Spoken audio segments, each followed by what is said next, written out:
پنجاب میں بہت اچھا کام ہو رہا ہے اور کے پی میں بہت اچھا کام ہو رہا ہے. میں پوچھنا چاہتا ہوں کہ پنجاب میں تقریباً 1 کروڑ بچے ایسے ہیں جو آؤٹ آف اسکول ہے 5 سے 15 سال کے. اسے گڈ گورننس کہتے ہیں, اس کو جو ہے وہ حکومت کہتے ہیں. اس کی بنیاد پر آپ لوگوں کی تشہیر کرتے ہیں اور اربوں روپے کے اشتہارات ہمارے ٹیکسوں کے پیسے اس پر ضائع کرتے ہیں. اور جو تعلیم لوگوں کو مل رہی ہے اس کی صورتحال یہ ہے کہ خود حکومت ہر صوبے میں اب اپنی جان چھڑانا چاہتی ہے. پرائیویٹ سیکٹر بڑھتا چلا جا رہا ہے, گورنمنٹ سیکٹر کم ہوتا چلا جا رہا ہے, اور جو گورنمنٹ کے ادارے ہیں ان کو بہتر بنانے کے بجائے اسے آؤٹ سورس کر دیتے ہیں. کون کہتا ہے کہ آپ پرائیویٹ سیکٹر کی حوصلہ افزائی نہ کریں, کر دیں اور اس کو کچھ فنڈ فراہم کر دیں اور پھر جو چاہیں وہ کرتے رہیں. اور اس کے نتیجے میں پھر جب رپورٹ چھپتی ہے جتنے بھی ادارے صوبائی سطح پر بنے ہوئے ہیں تو اس میں پتہ چلتا ہے کہ 90% ان اداروں کی پرفارمنس مزید خراب ہوگی. اس کا مطلب یہ ہے کہ تعلیم سے یہ سرکار اپنی جان چھڑانا چاہتی ہے. اگر اس پر ہم خاموش رہیں گے, کوئی آواز نہیں اٹھائیں گے تو یہ آہستہ آہستہ اس پورے سماج کو اپنی گرفت میں لے لیں گے, ان کو جاہل بھی بنائیں گے اور پھر اس کے ساتھ ساتھ جو چند لوگ پڑھ رہے ہوں گے ان کو جو ہے وہ اپنے ہاتھ میں بھی لیتے چلے جائیں گے. اور جہاں یہ صورتحال ہو کہ اپنے کاموں کی تشہیر چل رہی ہو اور اس میں ایک وزیر اعلیٰ یہ اعلان کرے کہ برین ڈرین نہیں ہے یہ تو ہم چاہتے ہیں کہ برین کو ایکسپورٹ کریں, یعنی اس قدر یہ ایکسپورٹ کرنے میں ناکام ہیں, ان کی پالیسیاں خراب ہیں, ان کی معیشت کی پالیسیاں خراب ہیں. یہ جھوٹ بولتے ہیں اور دھوکہ دیتے ہیں کہ جس میں کہتے ہیں کہ ہماری معیشت بہت بہتر ہو گئی. یہ معیشت ٹھیک کر نہیں سکتے, یہ انڈسٹری کو فروغ دے نہیں سکتے. یہ آئی ٹی سیکٹر میں پاکستان جیسے ملک میں جہاں اتنا بڑا سرمایہ موجود ہے نوجوانوں کا, کروڑوں کی تعداد میں جہاں نوجوان موجود ہوں, اور وہاں یہ صورتحال ہو کہ ہماری کل آئی ٹی ایکسپورٹ $3.5 بلین سے زیادہ نہیں ہے, تو آپ سوچ سکتے ہیں کہ اس وقت بھی پاکستان کے پاس 15 سے 20 بلین ڈالر کے آئی ٹی ایکسپورٹ کرنے کی صلاحیت موجود ہے. صرف پالیسی ٹھیک کرنے کی ضرورت ہے, صرف لوگوں کو موقع فراہم کرنے کی ضرورت ہے, لوگوں کے دسترس میں اس آئی ٹی کے ایجوکیشن کو لانے کی ضرورت ہے. یہ سارا کام ہو سکتا ہے اور یہ تو بہت ہم آگے جا سکتے ہیں, ہمارے سارے بے دور ہو سکتے ہیں, لیکن یہ کام یہ نہیں کرتے. اور پھر جب لوگ پڑھ لکھ جاتے ہیں اور ان کے پاس روزگار نہیں ہوتے اور پراپر ان کے لیے اپرچونیٹیز نہیں ہوتی تو لوگ پھر باہر کی طرف جاتے ہیں, اور جب باہر کی طرف جاتے ہیں تو پھر اس کے نتیجے میں پاکستان میں ایک ڈیفیشنسی پیدا ہوتی ہے. مثلا میڈیکل کے شعبے میں پاکستان میں اس وقت بہت بڑا بحران ہے, ڈاکٹرز نہیں ہے ہمارے پاس, اور پیرامیڈیکل اسٹاف نہیں ہے ہمارے پاس, نرسنگ اسٹاف نہیں ہے ہمارے پاس.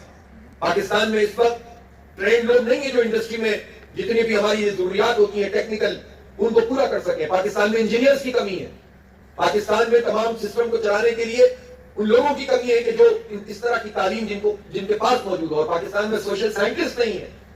تو جب یہ لوگ نہیں ہیں اور حکومت بجائے اس کے کہ پاکستان میں ان لوگوں کو رکھنے کے لیے کوئی سامان کرے اور پاکستان کے لوگوں کو فائدہ پہنچائے, اگر ان کی یہ مینٹلٹی ہو کہ یہ باہر جائیں گے تو کچھ پیسے بھیج دیں گے اور اس سے ہماری حکومت چلے گی, تو اس سے زیادہ بیمار ذہنیت کوئی ہو نہیں سکتی. اور اتنی بیمار ذہنیت والے ہمارے سروں پر مسلط ہو کر یہ اعلان کر رہے ہوتے ہیں کہ ہم بہت اچھی حکومت چلا رہے ہیں, اور لوگ بھی تالیاں پیٹنا شروع کر دیتے ہیں, لوگ بھی بیوقوف بننا شروع کر دیتے ہیں. اور اس کی وجہ یہ ہے کہ جنرل ایشوز کے اوپر کوئی پالیٹکس بھی نہیں ہوتی, جو لوگوں کے جنرل مسائل ہیں اس پر کوئی بات بھی نہیں کرتا. عوام کے ان تمام مسائل پر یہ پارٹیاں اس لیے بات نہیں کر سکتی کہ ہر پارٹی اسی طرح کی بیمار ذہنیت رکھنے والے لوگوں پر مشتمل ہے. پارٹیوں میں چاروں طرف اسی طرح کے مفاد پرست لوگ موجود ہیں, چاروں طرف آئی پی پیز مافیا موجود ہوتے ہیں. آئی پی پی مافیا کیا ہے؟ لیکن آپ نوجوان ہیں, آپ کو سمجھ میں آنا چاہیے کہ پاکستان میں تعلیم کا جو بجٹ ہے چاروں صوبوں کا اور وفاق کا ملا کے وہ کوئی 2100-2200 ارب روپے بنتا ہے, جس کا 84% غیر ترقیاتی اخراجات یعنی صرف تنخواہوں میں اور مینٹین کرنے میں جاتا ہے. صرف 16% ہے جس میں کوئی ڈیولپمنٹ ہوتی ہے, اور وہ ڈیولپمنٹ بھی پراپر نہیں ہوتی, اس میں بھی کرپشن ہوتی ہے.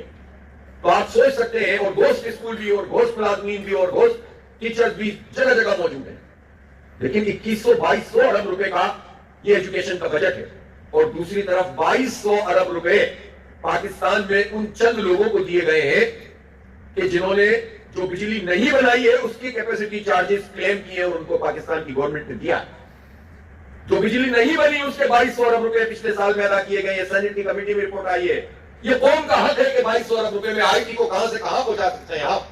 2200 ارب روپے میں آپ قوم کے نوجوانوں کی 100% ایجوکیشن فری کر سکتے ہیں, تب بھی آپ کے پاس 1000 ارب روپے بچ جائیں گے. 100% ایجوکیشن فری ہو جائے اور کوالٹی ایجوکیشن بنا سکتے ہیں آپ چند برس میں. لیکن یہ چند مافیاز کے ہاتھ میں جاتا ہے, اور بدقسمتی سے یہ مافیاز نون لیگ میں بھی ہوتی ہیں, پیپلز پارٹی میں بھی ہوتی ہیں, پی ٹی آئی میں بھی ہوتی ہیں, اور سب ان پارٹیوں کے اندر موجود ہوتی ہیں. اس لیے جب جس کی حکومت آتی ہے وہ ان کو سپورٹ فراہم کرتا ہے. تو یہ ظلم کا نظام ہے. ہم کیسے ان ظالموں کے ہاتھ میں اپنے وسائل اور اپنی قوم کا مستقبل دے دیں اور خاموش بیٹھے رہیں؟ یہ کیسے ہو سکتا ہے؟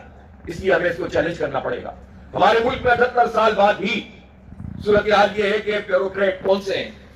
اسی ذہن کو رکھنے والی ملٹری اور سول بیوروکریسی کے لوگ ہیں ہمارے سروں پہ براجمان، جو اس نظام کو چلاتے ہیں کہ جو انگریز نے بنایا تھا۔ انگریز نے کیا نظام بنایا تھا؟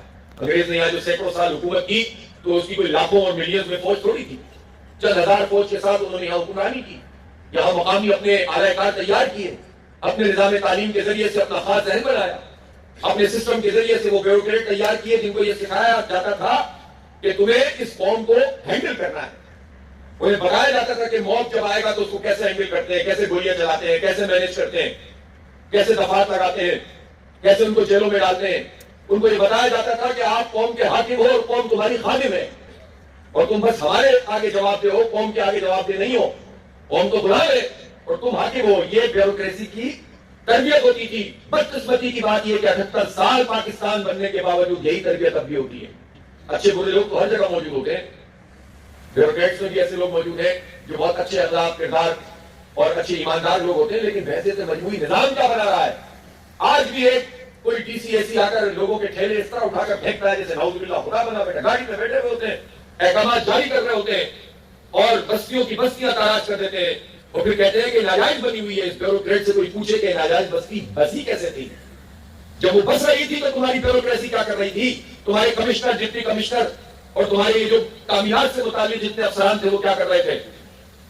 اور جب تم نے یہ سارے دھندے کر لیے تو آج تمہیں جب پتا چلتا ہے کہ اس کو ہٹانا ہے تو ایک رغبت کے ساتھ تم بستیوں کو ہٹا دیتے ہو، ٹھیلوں کو گرا دیتے ہو اور کوئی متبادل بھی فراہم نہیں کرتے ہو اور لوگوں کو بے روزگار اور بے گھر کر دیتے ہو۔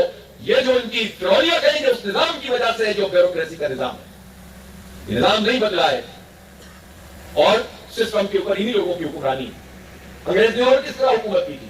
انگریز نے حکومت کی تھی جاگیرداروں کے ذریعے، وڈیروں کے ذریعے، اور انہوں نے کیا یہ کہ مختلف جگہوں پر جو لوگ جن کے راجواڑے تھے، جن کی چھوٹی چھوٹی ریاستیں تھیں، ان کو خریدنا شروع کیا۔ پھر جب انگریز کے خلاف بغاوت ہوئی تو اس بغاوت کو کچلنے کے لیے انہوں نے مختلف جگہوں پر جو مختلف کہیں نواب، کہیں پر جاگیردار، کہیں وڈیرے، کہیں خان، کہیں سردار ان کی خدمات حاصل کی۔ کسی نے ان کو 100 آدمی دیے، 100 گھوڑے دیے، کسی نے 2000 دیے، کسی نے 3000 دیے، کسی نے چند 100 لوگ دیے۔ کچھ لوگوں نے یہ کارنامہ کیا کہ جو لوگ بغاوت کرنے والے تھے انگریز سے، جو آزادی کی تحریک چلا رہے تھے، ان کو گرفتار کروایا اور اس کے عوض ان کو زمینیں دی گئیں، ان کو خلعتیں دی گئیں، ان کو جو ان کی تنخواہیں باندھی گئیں، اور اس طرح جاگیرداروں کا ایک بڑا طبقہ پورے بر صغیر میں انہوں نے بنا دیا۔ پاکستان کے قیام کے بعد ہندوستان میں تو یہ ہوا کہ نہرو نے لینڈ ریفارمز کی۔